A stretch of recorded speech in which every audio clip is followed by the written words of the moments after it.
நேசிக்கிற எங்கள் அன்பின் பிதாவை, எங்கள் இயேசு ராஜா, எங்களோடு கூட இருந்து வழிநடத்துகிற தூய ஆவியானவரை, இந்த அருமையான இந்த ஓய்வு நாள் ஆராதனையில இதுவரை வழிநடத்தின எபினேசர், இந்த ஆலோசனையின் பகுதியிலும் ஆண்டவரை அடியானை மறைத்து நீங்க வெளிப்படுங்க.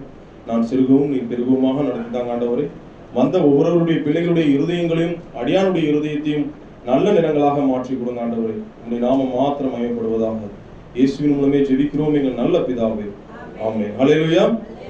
இன்னைக்கு என்ன பாதிச்ச சம்பவம்ன்றது சொல்லலாமா எப்படின்னு தெரியல. இந்த சம்பவம் என்ன ரொம்ப ரொம்ப பாதிச்சு. இந்த ஒரு வாரத்துக்கு முன்னாடி தான் இதை எடுக்க ஆரம்பிச்சேன், இந்த பாஸ்டிங் பேருக்கு அப்புறமா. அதுதான் உங்ககிட்ட ஷேர் பண்ணலான்னு இருக்கேன். இந்த ஆலோசனையா எடுக்கலான்னு ஒரு வாஞ்ச கர்த்தருடைய சித்தப்படி ஒரு சில விஷயங்களை எடுத்திருக்கேன்னு நான் விசுவாசிக்கிறேன். 2 சாமுவேல் எடுத்துக்குங்க. தாவீதுடைய ஒரு சம்பவத்துல, அவருடைய வாழ்வில் நடந்த ஒரு சம்பவம் தான் அது. 2 சாமுவேல் 9ஆம் அதிகாரம் 1ஆம் வசனம் முதல்ல வாசிங்க.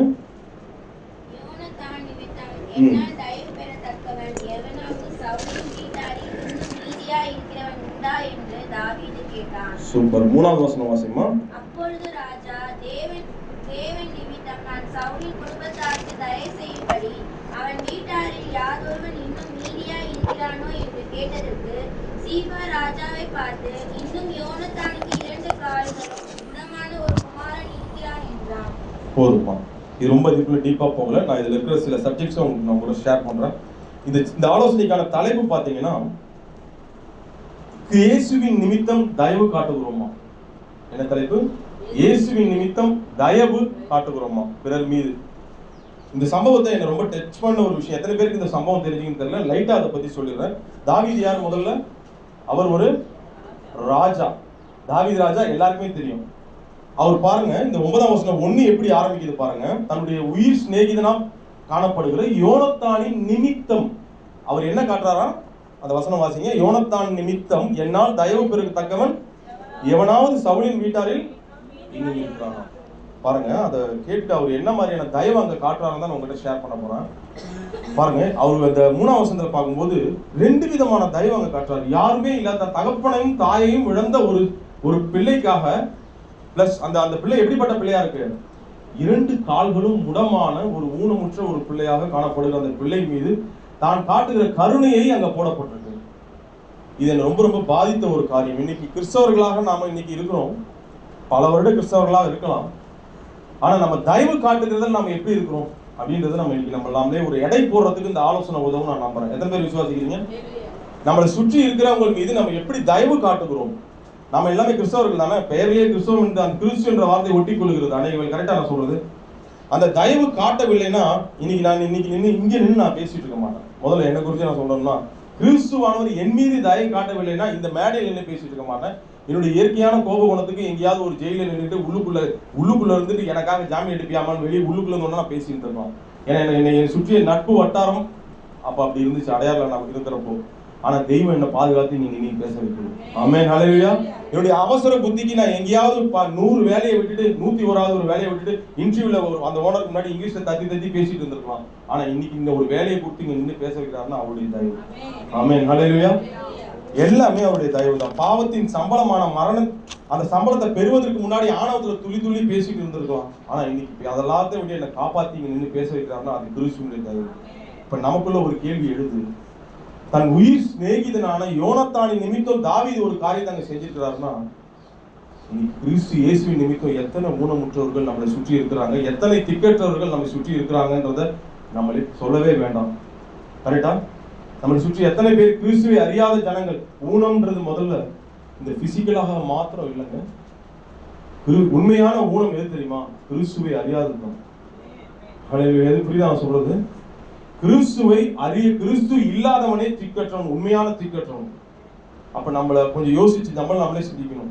பிசிக்கலா நாம முதல்ல அன்பு காண்கிற சகோதரனிடத்தில் அன்பு காட்டாதான் காணாத தெய்வத்து மேல நம்ம அன்பு காட்ட முடியும். நம்ம இந்த தாவீது காட்டின அன்பை முதல்ல உங்களுக்கு காமிச்சிடுறேன். அப்புறம் நாம எப்படி அந்த அன்பை காட்டணும்னு சொல்றேன். ஃபர்ஸ்ட் அவர்கிட்ட இந்த ஆலோசனை நம்ம பெறக்கூடிய முதல் ஆலோசனை என்ன தெரியுமா?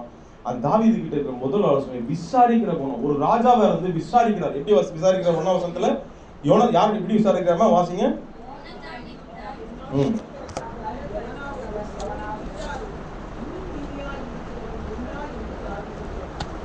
இன்னும் மீதியா இருக்கிறவன் பாருங்க. ஒரு ராஜா இதை விசாரிக்கணும் ஏதாவது அவசியம் இருக்கா? ஒரு ராஜாவுக்கு என்னென்ன வேலை இருக்குங்க?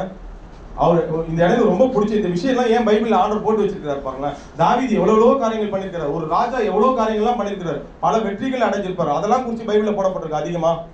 ஆனா இந்த மாதிரியான அவர் பாவத்துல விழுந்து எழுந்தது, இந்த மாதிரி நன்மை செய்தது, இந்த மாதிரி காரியங்கள்லாம் ஏன் போடப்பட்டிருக்கு சொல்லுங்க பார்க்கலாம். யாராவது சொல்லுங்க பார்க்கலாம்.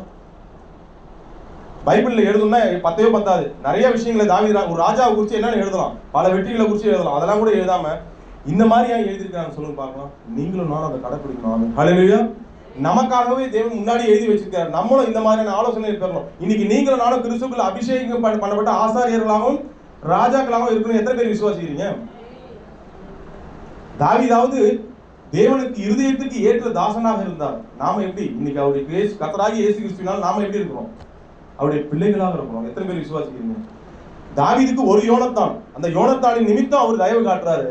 இன்னைக்கு கிறிஸ்து இயேசுவின் நிமித்தம் நாம எந்த அளவுக்கு தயவு காட்டணும்? நம்மளே சிந்திக்கணும்.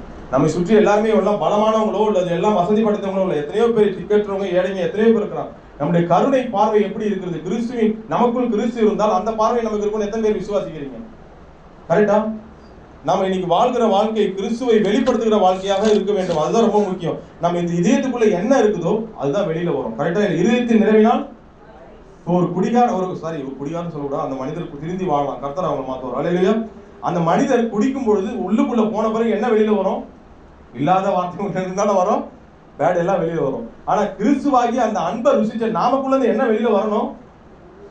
பிறர் மீது, வயதானவர்கள் மீது, இயலாதவர்கள் மீது நம்முடைய கருணை வெளியில வரணும். இந்த தாவீது எப்படி கருணை காட்டுறாரு முதல்ல காமிச்சிருக்கேன். நான் பாருங்க சொல்லிட்டு ஆலோசனை செய்தா போயிடுறேன்.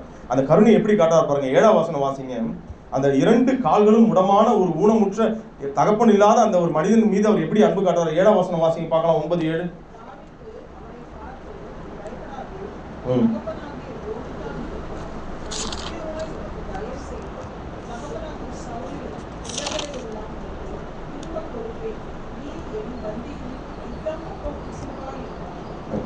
ஒரு ராஜா சொல்லக்கூடிய வார்த்தைங்க. ஒரு ராஜா எதிர்ப்புறத்துல உட்கார வச்சு இருக்கிற ஒரு நபர் ஒரு பெரிய அந்தஸ்துல ஈகோ பார்த்து பெரிய அந்தஸ்துல கூட உட்கார வச்சு அவங்க தன்னுடைய ஈகோவை காப்பாத்திக்கலாம். ஆனா ஒரு ராஜா ஒரு திக்கற்ற ஒரு மனிதனை, 2 கால்களும் ஒரு முடமான ஒரு மனிதனை தன்னுடைய ஆசனம் உட்கார வச்சு எதிர்க்க உட்காந்து கூட நித்தமும் நீ பந்தி புசிப்பாய், அப்பம் புசிப்பாய் சொல்றாரு. எவ்வளவு நல்ல ஒரு அந்த உள்ளம் பாருங்க. அதனாலதாங்க தாவீதின் சந்ததியில் யார் பிறந்தா? கிறிஸ்து பிறந்தாருன்னு தேவன் முன்னாடியே சூஸ் பண்ணிருக்காரு. இன்னைக்கு பாருங்க அந்த தாவீதின் சந்ததியில தான் இன்னைக்கு நாமளும் இருக்கோம். எத்தனை பேர் விசுவாசிக்கிறீங்க?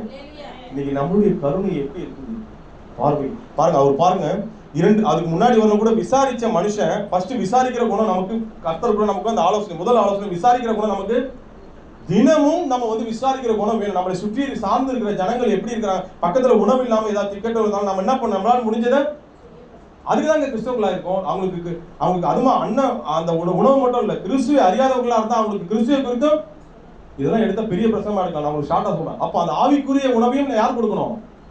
நாம தான் கொடுக்கணும். அவங்க புரியுதா? அவங்க திக்கெட்டவர்களா உடம்பு முடியாதவங்களா இருந்தாலும் அவங்களுக்கு உதவி செய்யும் போது அங்க கிறிஸ்துவை நம்ம வெளிப்படுத்துறோம். ஃபர்ஸ்ட் விசாரிக்கிற குணம் தாவீதுக்கு. அந்த அவ்வளவு பெரிய ராஜா வந்தாலும் அந்த பிஸி ஷெட்யூல்ல எல்லாத்தையும் விட்டுட்டு அவர் எதை விசாரிக்கிறாரு?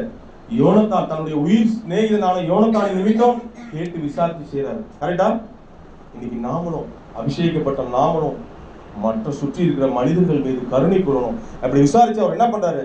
உடனே அடுத்த ஆலோசனை யோசிச்சு பாருங்க. விசாரிக்கிறதோட விட்டுடக்கூடாது. இன்னைக்கு நிறைய பேர் அரசியல்வாதிகளாம் விசாரிக்கிறாங்க, நான் இதை செய்யறேன் அதை செய்யறேன் அப்படிலாம் சொல்றாங்க. ஆனா ஏதாவது நிறைவேறுதா? இன்னைக்கு நம்ம விசாரிக்கிறதோட இருக்கக்கூடாது. அடுத்த கட்டம் என்ன பண்ணணும்? Immediate action. தாவீது இமீடியட்டா என்ன பண்றாரு? அவருடைய அந்த கருணை உள்ள அந்த அவர் பார்த்த உடனே அந்த 2 கால்களும் இல்லாத அந்த சூழ்நிலையை பார்த்தோன்னா அவர் என்ன பண்றாரு? அவர் கூட ஒரு பாக்கிறதுக்கு முன்னாடி கூட நீ வீட்டுக்கு போப்பா, அவன் வீடெல்லாம் நிலம்லாம் நான் கொடுத்துறேன் அப்படின்னு கூட சொல்லி அனுப்பிச்சிருக்கலாம். அப்படியே சொன்னாரு? பார்த்த உடனே அவருடைய கருணையானது உள்ளுக்குள்ளது பிரபாகம் எடுத்தது. அதுதான் ஒருவேளை ஒரு தேவனுடைய இருதயத்துக்கு ஏற்ற தாசனா இருக்கிறதுனால அந்த இருதயத்தில் இருக்கிற கருணை ஒட்டிச்சு போடுது. கரெக்டா இல்லையா? அதுதான் வேணும். அந்த கருணை வெளியில வந்தவன என்ன ஆச்சு? அவரு என்ன பண்றாரு? அவரோட சும்மா இருக்க முடியல. நீ என் பக்கத்துல நடக்கவே முடியாத ஒரு ஆளை எங்க உட்கார்றாரு? பக்கத்துல நீ என் கூட உட்கார, நீ தினமும் சாப்பிடணும்னு சொல்றாரு. எவ்வளவு நல்ல உள்ளம் பாருங்க. இதெல்லாம் யாருக்காக பண்றாரு? ஆண்டவருக்காக. ஆனா இந்த இடத்துல யோனத்தான் தேவன் நிமித்தமும் அவங்க போடப்பட்டிருக்கு. 3ஆம் வசனம் வாசிங்கன்னா தேவன் நிமித்தம் தான் ஃபர்ஸ்ட். 2 சாமுவேல் 9:3 நீங்க வாசினா தேவன் நிமித்தம் தான். சவுலை குறிச்சு தான் சொன்னா பெரிய பிரசவமா போகும். தேவன் நிமித்தம் எல்லாவற்றையும் அவர் செய்கிறார். யோனத்தானின் நிமித்தம் எல்லாவற்றையும் அவர் செய்கிறார். ஏன்னா தன் உயிர் சிநேகிதனுக்காக ஏதாவது ஒன்று பண்ணணும். இந்த காலத்துல இறந்து போனவங்களுக்காக என்ன பண்ணுவாங்க? போட்டோ வச்சு சும்மாடி கொண்டாடி போயிடுவாங்க. அந்த ஒரு வருஷத்துல நினைவுனால அப்புறம் போட்டோ ஸ்டோர் ரூம்ல இருக்கும். கரெக்டா இல்லையா? அந்த மாதிரியா? அப்படி இல்லை இல்லையா? தன்னுடைய சிநேகத்தை எப்படி வெளிப்படுத்தலாம்? ஏதாவது இது கொண்டாடலாம், அப்படி பண்ணல. ஆனா அவங்க வீட்டாருக்கு அவர் செய்யறாங்க. அதாங்க விஷயம். அல்லேலூயா. அவங்க வீட்டார் திக்கற்றவங்களா இருக்காங்களேன்னு சொல்லிட்டு அவங்களை தேடி விசாரிச்சு செய்யறாங்க. இந்த அன்பு தான் நமக்கு இன்னைக்கு வேணும். ஆமென். இந்த அன்பு நமக்கு இருந்துச்சுன்னா கர்த்தர் நம்மளை ஆசீர்வதிப்பார். தாவீது எங்கேயாவது கைவிட்டு பார்த்துருக்கீங்களா? எல்லா இடங்களையும் அவர் வந்து பாவத்திலே விழுந்த மனுஷன் தான். ஆனாலும் தூக்கி விட்டாரா இல்லையா? யார் யாருக்கெல்லாம் நீங்க ஆசீர்வாதம் வேணும், நிலையான ஆசீர்வாதம் வேணும்? தாவீதுடைய விளக்கு அணைக்கவே இல்லை. தாவீதுக்கு அப்புறம் வந்த எல்லா ராஜாக்களும் விழுந்து, நிறைய ராஜாக்கள் விழுந்துட்டாங்க. அசீரியர்களால சிறைப்பிடிக்கப்பட்டு போனப்போ எல்லாருமே என்ன ஆயிட்டாங்க? இஸ்ரேல் ஜனங்க சிறைப்பிடி போனப்போ எல்லாருமே சிதறி போயிட்டாங்க. ஆனாலும் தாவீதுடைய விளக்கு அதுதான். அந்த மாதிரி யார் உங்க சந்ததியை ஆசீர்வதிக்கணும், குறைவில்லாத ஒரு ஆசீர்வாதத்தை பெறணும். எத்தனை பேர் விசுவாசிக்கிறீங்க? அப்ப தாவீதுடைய இரக்கத்தை நாம இன்னைக்கு காட்டுவோம். ஃபர்ஸ்ட் விசாரிக்கணும். ரெண்டாவது இமிடியேட் ஆக்ஷன் நம்ம எடுக்கணும். அப்படி செய்யும்போது கர்த்தர் என்ன பண்றாரு? நம்மள நிலையான ஆசீர்வாதம் தர்றார். கர்த்தருடைய ஆசீர்வாதம் எப்படிப்பட்டதா இருக்கு? நிலையான ஆசீர்வாதத்தை தருகிறார். இதை நீங்க மனதில் கொண்டவர்களாக காணப்படணும். இந்த கருணை நமக்கு வேணும். அந்த இடத்துல இந்த நிகழ்வு நடக்கிறப்ப எனக்கு ஒரு சந்தோஷம். அங்க நான் ஒருவேளை அங்க நின்றுன்னு வச்சுக்கலாம், ராஜா நீர் வாழ்க வாழ்க, நான் கண்டிப்பா நான் வந்து என்ன பண்ணிருப்பேன்? நல்லா உற்சாகமா கையை தட்டி நான் அவரை வந்து போட்டிருப்பேன். நம்ம பண்ணுவோம் பண்ண மாட்டோமா? இந்த காலத்துல சும்மா ஒண்ணுமே இல்லாம இருந்தாலும் எம்எல்ஏ வாழ்க, அந்த வாழ்க்கை, இந்த வாழ்க்கை, எல்லாம் காரை ஊட்டி இறங்கினா வாழ்க, வாக்கிங் போனா வாழ்க, எல்லாத்துக்கும் ஒரு கோஷ்டி காணும். இருக்குதா இல்லையா? இந்த கீ கொடுத்த பொம்மை மாதிரி பண்றதுக்கு இருக்கிறாங்க. ஆனா அந்த மாதிரிலாம் அதெல்லாம் பண்றது கீ கொடுத்த பொம்மை எல்லாம் கிடையாது. ஒரு இவங்களும் அப்படி மாறிட்டாங்களான்னு தெரியல. புரியுதா இல்லையா? கீ கொடுத்த மாதிரி 100 ரூபாய் பிரியாணிக்கு புகழ்ற அந்த மாதிரி இல்லைங்க. இது உண்மையான சேவையை மதிச்சு பாருங்க. மலையிலுயா இன்னைக்கு உண்மையா அவர் அந்த மாதிரி ஒரு உதவி செய்யணுமா? அந்த ராஜா நீர் வாழ்க வாழ்கன்னு சொல்லும் பொழுது உண்மையில இந்த மாதிரி பிள்ளைகள் செய்யும் போது நம்ம என்கரேஜ் பண்ணணும். வீட்டுல இருக்கிற பிள்ளைங்க இந்த மாதிரி செய்யறாங்களா, அவங்களை நீங்க என்ன பண்ணணும்? வீட்டு பிள்ளைங்களை என்கரேஜ் பண்ணுங்க. 4 பேர் அவங்க நீ என்ன ஏமாந்தவளா இருக்கேடி, மற்ற பொண்ணுங்களா அப்படி செய்தா அப்படின்னு அவங்களை டிஸ்கரேஜே பண்ணாதீங்க. ஏங்க இறக்கம் இல்லாத எம்எல்ஏன்னு பேர் எடுக்கிறது வேஸ்ட்டுங்க. இறக்கம் இல்லாத டாக்டர்னு பேர் எடுத்தா அது வேஸ்ட்டுங்க. ஒரு பிரயோஜனம் இல்லைங்க. ஆனா இறக்கம் உள்ள ஏமாந்தவன் பேர் எடுத்தா ஒன்றும் தப்பு இல்லை. உங்களை ஏமாத்த கர்த்தர் விட மாட்டாங்க. எத்தனை பேர் விசுவாசிக்கிறீங்க? நீ மற்றவங்களுக்கு நன்மை செஞ்சு நீங்க ஒருபோதும் குறைவு பண்ண மாட்டீங்க. அதனால பிள்ளைங்க அந்த மாதிரி செய்யும் போது அவங்கள என்கரேஜ் பண்ணுங்க. கர்த்தர் ஏன்னா ஏழைக்கு இறங்குகிறவன் நீதிமொழிகள் 19:17 இப்படியாக சொல்கிறது. ஏழைக்கு இறங்குகிறவன் கர்த்தருக்கு கடன் கொடுக்கிறான். அல்லேலூயா. அதனால ஊனமுற்றவர்கள், இல்லாதவர்கள், இவங்கெல்லாம் வந்து வீட்டுல ஒரு இயலாதவர்கள், பெரியவங்க, இவங்களுக்கு நம்ம சேவை செய்யணும். அவங்க ஏதாவது நம்மளால முடிஞ்சதை நம்ம செய்யணும். பாருங்க, இன்னைக்கு இந்த காலத்துல கடைசி காலங்கள்ல அவங்கள விசாரிக்கிறதுக்கு சாப்பிட்டியாப்பான்னு கேட்கறதுக்கு ஒரு பெரிய விஷயமா இருக்குது. எத்தனை பேர் இதை நீங்க சாப்பிட்டியாப்பான்னு கேட்கறதுக்கு இல்லைங்க, மொபைல் நோண்டிட்டு அந்த அளவுக்கு போயிட்டு இருக்காங்க. இன்னைக்கு நாம விசாரிக்கிற பொண்ணு தாவீது இருந்து அம்மா நீ சாப்பிட்டியான்னு ரொம்ப நாள் விசாரிக்காம ஒரு பையன் கிட்ட ஒரு பேரை வந்த பாட்டி சாப்பிட்டியான்னு கேட்டப்போ அந்த பாட்டி எவ்வளவு சந்தோஷப்படும்.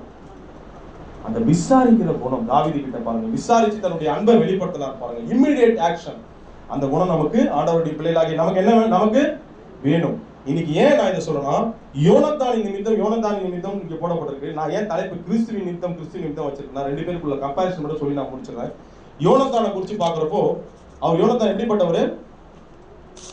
தாவீதுக்கு ரொம்ப ரொம்ப நெருக்கமானவர். அது கூட வசனம் கூட வாசிங்களேன். ஆமா, அவருடைய நேசம் எப்படிப்பட்டதுன்றது உங்களுக்கு சொன்னாதான் உங்களுக்கு புரியும். தன்னுடைய ஆத்மாவை போல அந்த வசனம் கூட வாசிங்க.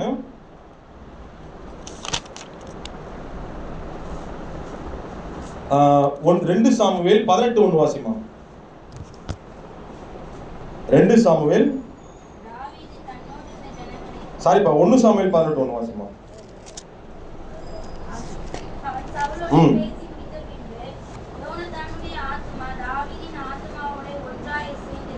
ஏன் செய்யணும்? இன்னைக்கு நாம வந்து யோனத்தான் நிமித்தம் அவர் செஞ்சாருன்னா, தன்னுடைய நேச நண்பராக யோனத்தான் இருந்தாரு, அது நிமித்தம் செஞ்சாரு. இன்னைக்கு யோனத்தானுக்கும் கிறிஸ்துவுக்கும் உள்ள டிஃபரன்ஸ் காட்டுறோம் பாருங்க. கிறிஸ்துவின் நிமித்தம் நாம எந்த அளவுக்கு செய்ய கடமைப்பட்டிருக்கோம். யோனத்தான் எப்படிப்பட்டவரா இருந்தாரு? தன் உயிரை போல சிநேகிச்சாரு. உங்ககிட்ட நான் ஒரு கேள்வி கேட்கிறேன். இன்னைக்கு நம்ம பாட்டுலாம் பாடுறோம், என் உயிரான உயிரான. யோனத்தானுடைய அன்பெல்லாம் குறைவுங்க. இயேசுனுடைய அன்பு எத்தனை பேர் விசுவாசிக்கிறீங்க? அந்த இயேசுக்காக நீங்கள் நானும் என்ன பண்ண போறோம்? வாசிங்களேன், யோவான் 17:23 எடுங்களேன். அவருடைய அன்பு குறித்து போடப்படுத்துப்பாங்க. யோவான் 17:23. ரெண்டு பேரையும் கம்பாரிசன் பண்றேன். இப்ப சொல்லுங்க, நம்மளுடைய பொறுப்பு எப்படி இருக்குன்னு யோசிச்சு பாத்துக்கணும்.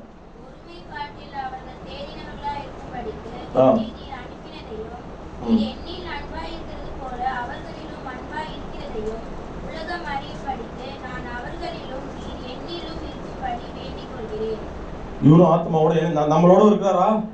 நேசத்தை பாத்தீங்களா? இது எல்லாத்தோட யோவான் 3:16 என்ன பண்ணுது? தேவன் தம்முடைய ஒரே பேரான குமாரனை விசுவாசிக்கிறவன் எவனும் அவன் கெட்டு போகாமல் அவரை தந்தவர்கள் இவ்வளவா உலகத்தில். இப்ப யோனத்தானுடைய அன்பு வந்து ஒரு மனிதனுடைய அன்பு தாவீதுக்கு. ஆனா கிறிஸ்துவனுடைய அன்பு எப்படிப்பட்டதா இருக்கு? கம்பாரிசனே இல்லாத அன்பா இருக்கு. இப்ப சொல்லுங்க, நீங்கள் நான் ரட்சிக்கப்பட்டிருக்கோம், 40 வருஷமா ரட்சிக்கப்பட்டாலும் இன்னைக்கு நம்மளுடைய நேசம் கடந்த காலங்களில் எப்படி இந்த கிறிஸ்துவ நிமித்தம் நாம் என்ன மாதிரி அன்பு பிறர் மீது காட்டியிருக்கோம்? கரெக்டா நான் சொல்றது? நமக்கான பொறுப்பை புரிஞ்சுக்கிறீங்களா? அது மாத்திரம் இல்ல, 1 சாமுவேல் 19:4 எடுங்க. தாவீதுக்காக ஒரு பரிந்து பேசுகிறார். தாவீதுக்காக யோனத்தான் என்ன பண்றாரு?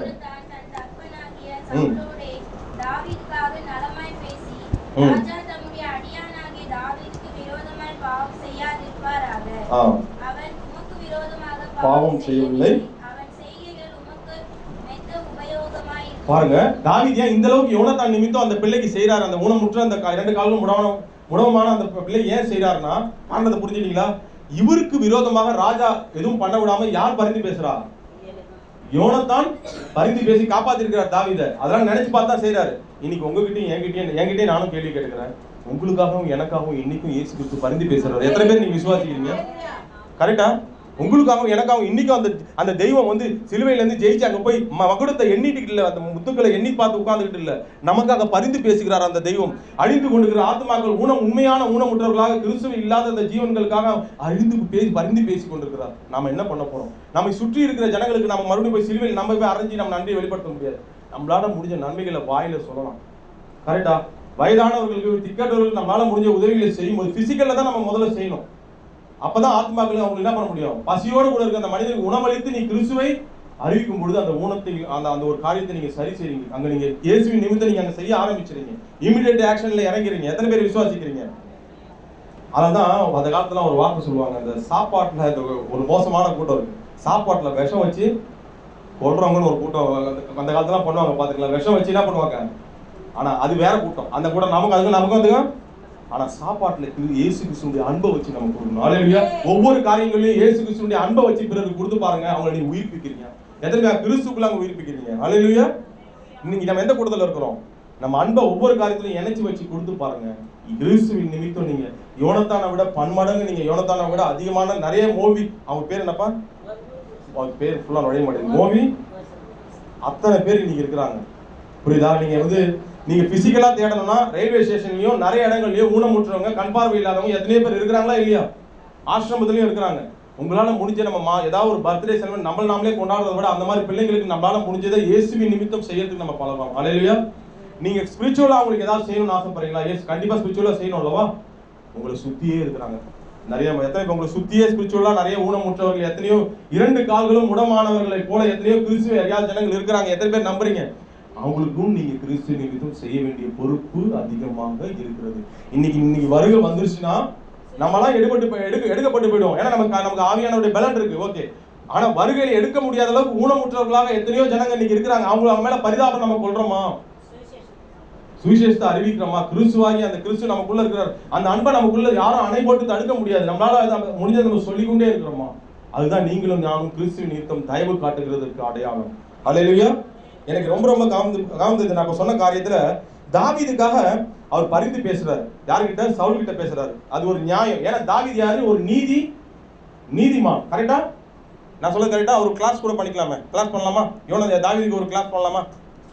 Very good. இப்ப நீங்க பலமா ஒரு கிளாஸ் பண்ணணும். ஏன் தெரியுமா? இந்த வசனத்தை வாசிச்சுட்டு நீங்க பண்ணுங்க. ரோமர் 5:7 வாசிங்க. நீதிமானுக்காக அவர் பரிந்து பேசுற யோனத்தானுக்காக அவர் செஞ்சாரு. ஆனா நம்ம இயேசு எப்படிப்பட்டவர் நீங்க போட போறீங்க?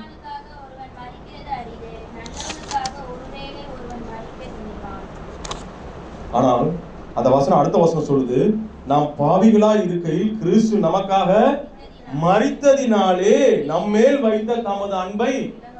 இப்ப சொல்லுங்க, கிறிஸ்துவின் நிமித்தம் நாம என்ன பண்ணலாம்? எனக்காக மரிச்சார். நான் என்ன குறிச்சு நான் பேசுவேன், இன்னும் நான் பேசினா பக்கமா பேசிட்டு இருப்போம், ஆலோசனை செய்து போயிட்டே இருக்கும்.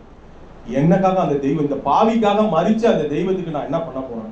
யோனத்தானின் நிமித்தம் அவர் செஞ்சிட்டார். இன்னைக்கு நிறைய பேருக்கு நான் கொடுக்கணுமே என் கிறிஸ்துவை. பாவி எனக்காக அந்த கண்ணில தண்ணி வருதுங்க இதை பாக்குறப்போ. நீதிமானுக்காக ஒருத்தன் மறிக்கலாம், நல்லவனுக்காக ஒருவன் மறிக்க முன் வரலாம், ஆனா பாவிக்காக யாராவது வருவாங்களா? யோசிப்பாங்க. தாவீது அந்த முடமான அந்த சகோதரனை பந்தியில இது பண்ணாரு, சாப்பிட வச்சாரு. ஆனா இன்னைக்கு பாவிகளோடு உட்கார்ந்து சாப்பிட்டவர் யாரு? யோசிச்சு பாத்தீங்களா? இந்த தெய்வத்துக்கு நாம என்ன நன்றி கடன் திரும்ப என்ன செலுத்த போறோம்? சிந்திப்போம். இந்த ஆலோசனை முடிய போகுது. இன்னைக்கு இந்த யோனத்தானை எதுவும் நீங்க கம்பேர் பண்ணி நிறைய நீங்க சொல்லிட்டே போலாம். யோனத்தான் செஞ்ச தப்புக்கு தேன் ஏதோ சாப்பிட்டான்னு சொல்லிட்டு அந்த வசனம் கூட வீட்டுல போய் வாசிக்க நேரம் இல்ல. 1 சாமுவேல் 14:43-44 செஞ்ச தப்புக்கு சவுல் என்ன பண்ண போறாரு? தண்டிக்க போறாரு. அவனை உயிரோட வைக்க கூடாதுன்னு சொல்றாரு. அந்த ஜனங்க என்ன பண்றாங்க? அந்த யோனத்தானை அந்த தயவுசெய்து அதை மட்டும் கொஞ்சம் வாசிங்க. 1 சாமுவேல் 14:43-44.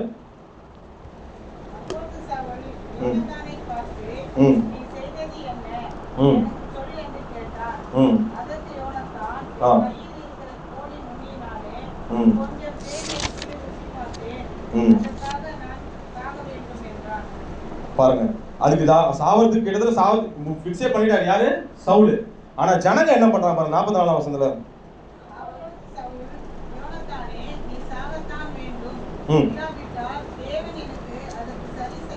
சரிக்கு சரி. அப்ப அங்க ஜனங்க என்ன பண்றாங்க? அங்க இருக்கிற ஜனங்க